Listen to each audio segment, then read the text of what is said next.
Have you ever felt like you're talking to a cracked mirror?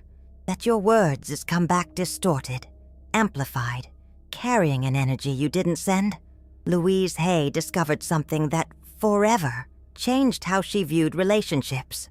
And what she discovered will make you stop right now from responding to his texts the way you have been. Because in 3 days, he's going to freak out. And it's not what you think. It's not about games. It's not about manipulation. It's about an unseen law that governs human communication. And you've been breaking it every day without realizing it. Have you noticed how some couples seem to dance? She speaks. He responds in the same energy. He gets irritated. She calms him down. It's like they're perfect reflections of each other. But you've been a cracked mirror. And Louise Hay knew this. She knew there's a specific pattern, a sequence of responses women make that acts like slow poison on the male mind. Imagine every man carries an invisible emotional thermometer inside him. Every time you respond a certain way, you're not just conversing, you're messing with that thermometer. And when it hits the limit, he freaks out, not because he wants to, but because you've activated something he didn't even know existed.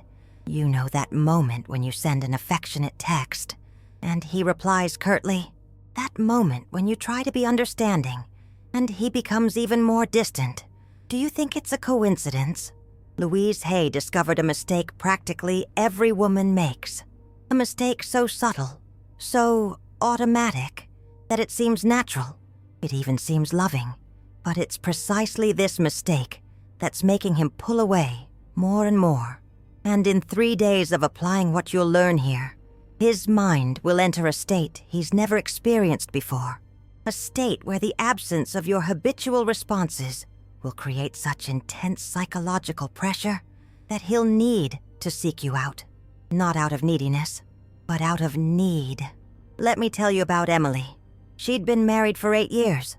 A good relationship, but lukewarm. She felt he was increasingly on autopilot. Emily did what every loving woman does. When he came home tired, she asked about his day. When he was stressed, she offered solutions. When he was quiet, she tried to cheer him up. Normal responses. Responses anyone would give. But Emily was a distorted mirror without knowing it. Because the male mind works in a way we were never taught. And Louise Hay discovered this by studying thousands of relationships over decades. She realized there's a pattern that repeats in relationships that cool down, in marriages that become functional, in men who become distant. And this pattern always starts the same way, with a woman being loving, being understanding, being what she thinks she should be. Have you ever felt like you're giving a lot of yourself and receiving little in return? That you're always available, but he seems to be on another planet? This isn't because he doesn't love you. It's because you're activating autopilot mode in his mind. And when a man goes into emotional autopilot, he stops seeing you as a woman and starts seeing you as background. Emily discovered this when she decided to test what Louise Hay taught. For 3 days, she completely changed the pattern of her responses. It wasn't easy. Every fiber of her being wanted to revert to the old pattern. But on the 3rd day, something happened. Her husband had a reaction she hadn't seen in years. He freaked out, but not in anger. He freaked out with curiosity, with interest, with desire. Because for the first time in years, Emily wasn't a predictable mirror. Louise Hay called this emotional fasting. And it's not about being cold. It's about breaking the pattern of responses that keeps you both in your emotional comfort zone. Do you want to know what the specific mistake is that every woman makes? It's simple, but it goes against everything we've been taught about love. The mistake is responding to match his emotional level. When he's anxious, you become anxious. When he's calm, you become calm. When he shares a problem, you get into the problem with him. You think you're being empathetic, but you're actually being a mirror. And mirrors don't create tension. Mirrors don't create mystery. Mirrors don't create desire. Mirrors only reflect what already exists. Louise Hay discovered that the male mind needs something she called positive emotional resistance. Not aggressive resistance, but resistance. Intriguing. Think of a dance. If both partners do the same steps, there's no dance. There are just two people making identical movements. The dance happens when one complements the other. When one goes right, the other goes left. When one approaches, the other creates space so that the approach is desired. But you've been dancing alone, doing the same steps as him. And his mind, without realizing it, stopped dancing. Now imagine that from today onwards, your responses create a different melody, a melody he's never heard before. When he complains about work, instead of joining in the complaint, you respond with something that takes him out of the problem and puts him into a solution. When he's anxious, instead of becoming anxious with him, you become the anchor of calm he didn't even know he needed.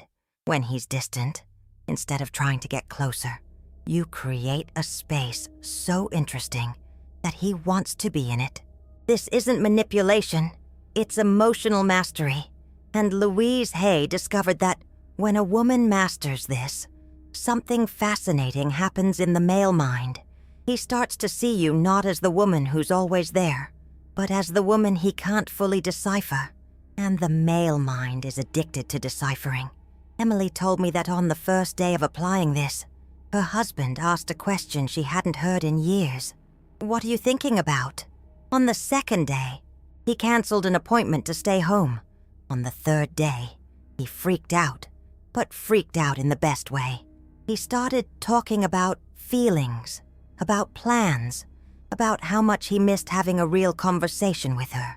Because for the first time in years, she wasn't predictable. Have you noticed how men become obsessed with women they can't fully read? I'm not talking about difficult or complicated women. I'm talking about women who are fascinating. And the difference between a fascinating woman and a predictable woman lies precisely in the pattern of responses. Louise Hay taught that every relationship has an emotional signature, a unique way in which emotions flow between two people. And when that emotional signature becomes too predictable, the relationship enters what Louise Hay called a gentle emotional death. There are no fights, no drama, but there's also no life. He starts treating you like he treats his sister, his mother, his friend, with affection, but without that electricity, that spark in his eyes when he saw you. But when you break that signature, when you introduce new elements into how you communicate, his mind awakens. And when the male mind awakens to a woman he thought he knew completely, the reaction is intense. Some men get confused, others get curious, some even get a little irritated at first, but all of them become interested because you stopped being background noise and became a discovery again. Louise Hay said the biggest mistake a woman can make in a relationship is being exactly what he expects her to be. At the exact moment he expects it, that kills curiosity. And without curiosity, there's no passion. Have you ever missed someone who's right beside you? Felt like you've lost something you can't quite put your finger on? It's the longing for the version of you two that existed when there was still mystery, when there was still discovery. And the good news is that mystery can be recreated, not through games or manipulation, but through communication that nourishes instead of completely satiating. When Emily changed the pattern of her responses, she didn't become a different person. She became a more interesting version of herself. A version that responded to situations unexpectedly, but always lovingly. A version that created curiosity instead of certainty. A version that danced instead of just following. And her husband's mind, which had been asleep for years, woke up because it's impossible to be indifferent to someone who surprises you in a positive way. Now, let me show you exactly how to apply this, how to transform your responses into invitations instead of confirmations. How to become the woman he'll freak out over, with curiosity, with interest, with renewed desire. The first technique Louise Hay taught is what she called the tangential response. When he says, "What a terrible day at work," the automatic response would be, "What happened?" Or, "Poor thing, come here and I'll make you some tea." But the tangential response would be something like, "Interesting how difficult days always show us what we're made of, huh?" Or even, "How curious how the universe tests us exactly when we need to grow." Or, "You know what I notice? You always come out stronger from these days. You don't ignore what he said, but you also don't get into the heavy energy with him. You offer a perspective that takes him out of the problem and puts him into reflection or possibility. His mind can't process this on autopilot. He needs to stop and think about your response. He needs to reconnect with parts of himself that were dormant. And every time a person needs to stop and think about your response, you create interest. Every time you offer a different view of the situation, you become memorable. The difference is subtle, but the impact is profound. Because you stop being the woman who absorbs his problems and become the woman who transforms his problems into perspectives. Jessica, a client who applied this, told me that on the first day using tangential responses, her husband said, "You're different today." She felt her heart race. Had she overdone it? Did he suspect something? But she noticed in his tone of voice that it wasn't suspicion. It was genuine curiosity. On the second day, he started to tell more details about work. Not just complaints, but reflections, as if her responses had opened a new space in his mind. On the third day, he asked if she was reading any new books, if she had talked to anyone interesting, if she was taking any courses. "It's like he woke up to me," Jessica told me. "Like after years on autopilot, he realized I was a real person, with my own thoughts, because his mind was trying to decipher where those surprising responses came from. And when you become a positive mystery to someone, you automatically become more interesting." The second technique is the inverted mirror. When he's anxious, instead of getting anxious, you become purposefully calmer. When he's very serious, you introduce lightness. When he's very relaxed, you introduce some intensity. But pay attention. This isn't about being artificial or forced. It's about being consciously complementary. If he arrives stressed and you become the opposite energy, calm, centered, present, you're not denying his stress. You're offering the antidote. If he's very much in his head, only talking about problems and solutions, you bring the heart. "And how are you feeling about all this?" If he's very emotional, complaining and venting, you bring clarity. "It's good that you're getting this out.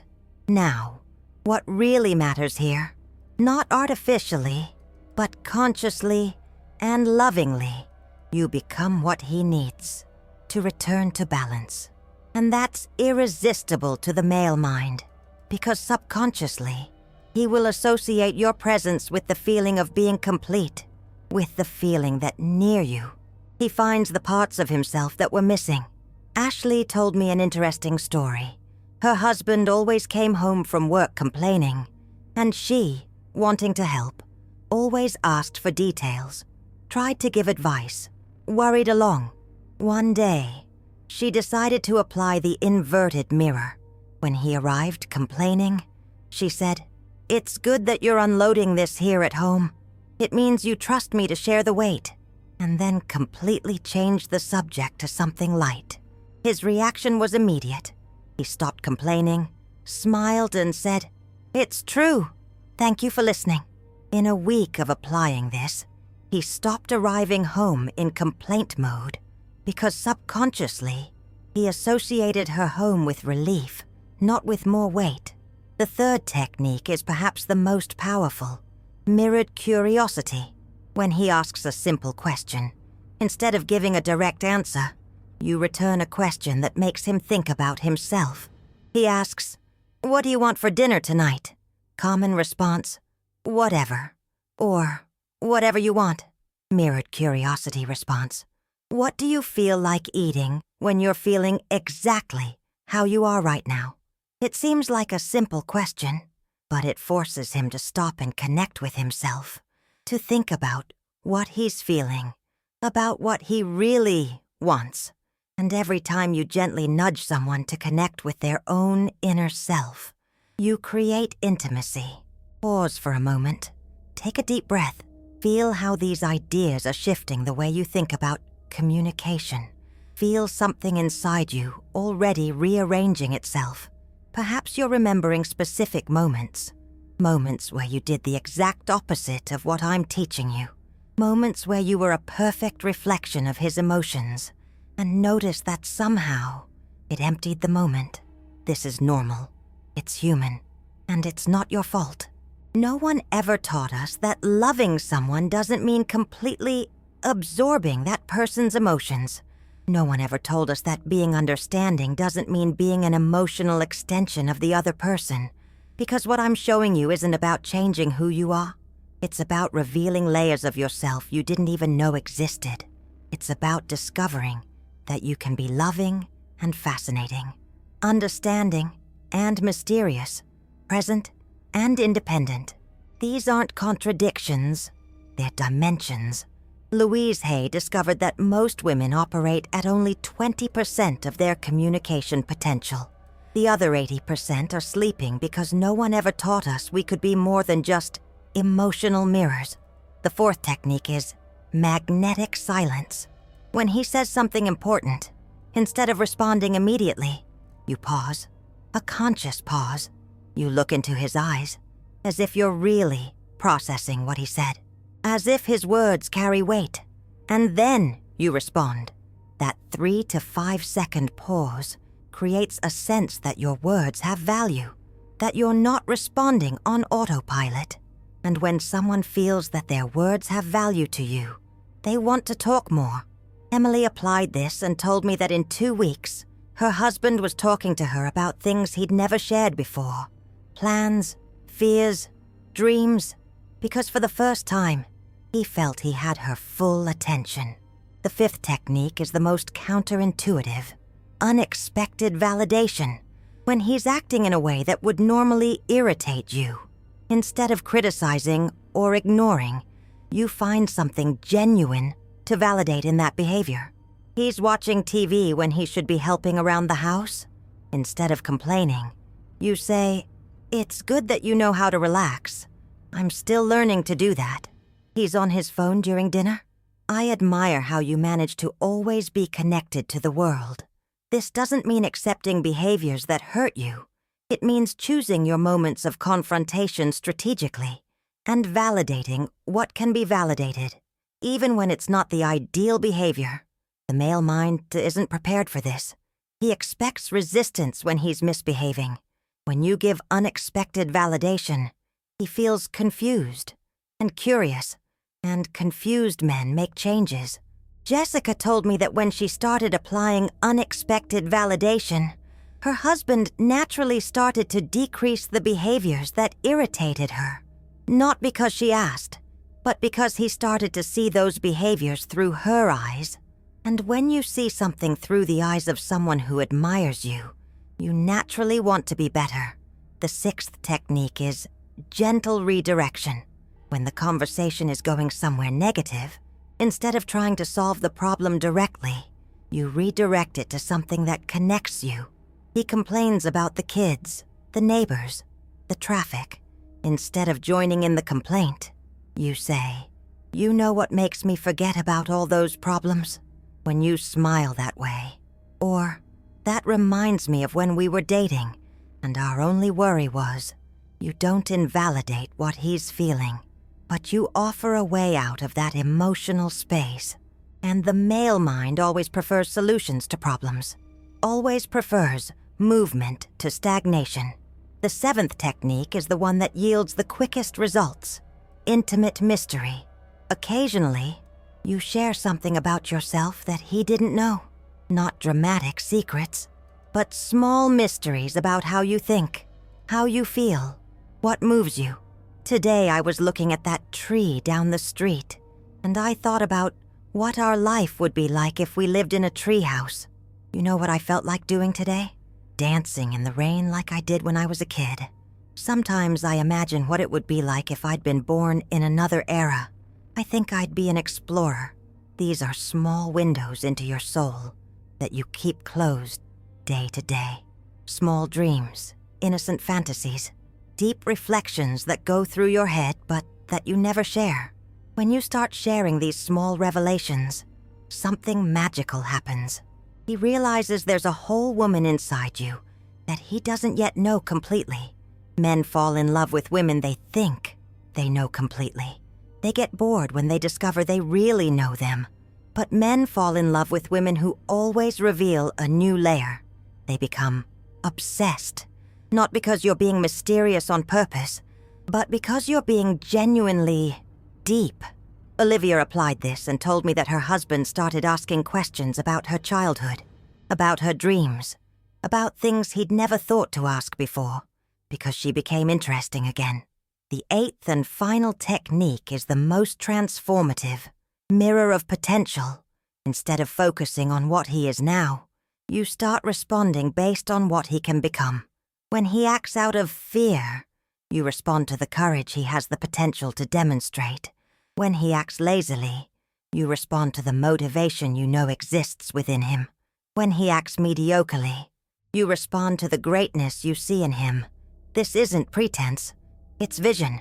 And when a man feels that a woman sees possibilities in him that he doesn't even see in himself, he wants to become worthy of that vision.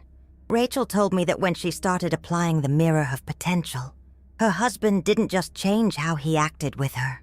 He changed how he acted with himself. He started taking better care of himself, having projects, dreaming again, because he was seeing his own reflection through the eyes of someone who believed in the best of him. Now, here's what will happen when you apply these 8 techniques. On the first day, he'll notice something has changed, but he won't be able to identify what. On the second day, he'll start paying more attention to your responses. He'll try to understand where this new energy is coming from. On the third day, he'll freak out, but not out of anger. He'll freak out of curiosity, renewed interest, a desire to be more present with you, because you stopped being the cracked mirror that only reflected his emotions back. You became a kaleidoscope, always the same person, but always creating new and surprising patterns. And that's irresistible. Emily called me after a month of applying these techniques. She said her marriage hadn't just improved. It had transformed into something she didn't even know was possible. He looks at me like he did when we were dating, she said, but now with the depth of someone who's known me for years. Yesterday, he told me I'm the most interesting woman he knows. After 12 years together, can you imagine? Her voice was different on the phone, more confident, more alive. I didn't change who I am, she continued. I just stopped hiding parts of myself for fear of being too much, too complicated, too intense. Louise Hay knew the secret wasn't about being a different person. It was about revealing the dimensions of herself that the relationship had put to sleep. When you stop being just a mirror and become a prism, refracting emotions into colors and possibilities he's never seen before, you don't just save the relationship, you recreate it from scratch, with the same foundation of love and history, but with infinite new possibilities. And his mind, which was sleeping on autopilot from familiarity, wakes up to the reality that the woman he thought he knew completely is still a universe to be discovered, a universe in which he wants to get lost, a universe in which he wants to spend the rest of his life exploring. This isn't manipulation, it's art. The art of revealing your truly multidimensional nature, the art of communicating with mastery, the art of loving intelligently, the art of being a woman with all the complexity and fascination that implies, Louise Hay always said, you don't need to be less for someone to feel comfortable in your presence. Maybe it's time to stop being less Maybe it's time to become exactly the fascinating woman you always were, but forgot to reveal. Maybe it's time to stop asking permission to shine and simply shine. Because when you do that, he's not just going to freak out with interest. He's going to fall in love again, not with a new woman, but with the woman who was always there, waiting for permission to show herself completely. And that permission only you can give. That's the last and most important lesson Louise Hay left. The power was always in your hands. The fascination was always inside you. You just needed to remember how to use it.